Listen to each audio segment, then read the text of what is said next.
Ajith sir வந்து ரொம்ப பர்ஃபெக்ஷனா இருப்பாரு, கரெக்டா விஷயங்கள். நான் அவர் கூட படம் பண்ணும்போது பார்த்திருக்கேன். காமெடி ரொம்ப பிடிக்கும் அவருக்கு. ஏதாவது ஒரு விஷயம் காமெடி பண்ண உடனே கூட சேர்ந்து ஒண்ணு பண்ணணும் அப்படின்னு.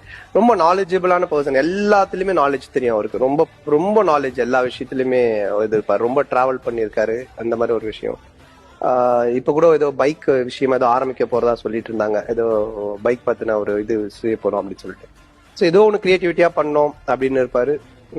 ரொம்ப கான்பிடென்டான ஆளு, ரொம்ப கான்பிடென்டோட இருப்பாரு எந்த விஷயத்த பத்தி இது பண்ணாலும். இன்டர்வியூ அவர் ஃபர்ஸ்ட் டைம் கொடுக்குறாரு. அவர் இது இன்டர்வியூ கொடுத்தது இல்ல. அப்போ கொடுக்கும்போது அவரு சொன்னார் ஃபோன் பண்ணி, சந்தானம் இன்டர்வியூ பண்றியா, நல்லா இருக்கும், நம்ம 2 பேரும் பேசினா கம்ஃபர்டபுளா இருக்கும் அப்படின்னாரு. ஓகே சார், நோ ப்ராப்ளம், நான் வந்து எடுக்கிறேன் சார் சொல்லிட்டு அப்போ கொஸ்டின்ஸ் கேட்டேன். அதே மாதிரி நான் கேட்டேன், இது கேட்கலாமா வேணாமா, அதெல்லாம் நீ யோசிக்காது, எது தோணுதோ நீ கேட்டுக்கோ அப்படின்னாரு.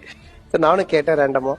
ரொம்ப பொறுப்பா பதில் சொல்லியிருப்பாரு. அதுல பாத்தீங்கன்னா என்னென்ன இவ்வளவு பொறுப்பா பதில் சொல்லிட்டு இருக்கீங்க. இல்ல எல்லாரும் பாப்பாங்க, அவங்க எல்லாம் கரெக்டா இருக்கணும் அப்படின்னு.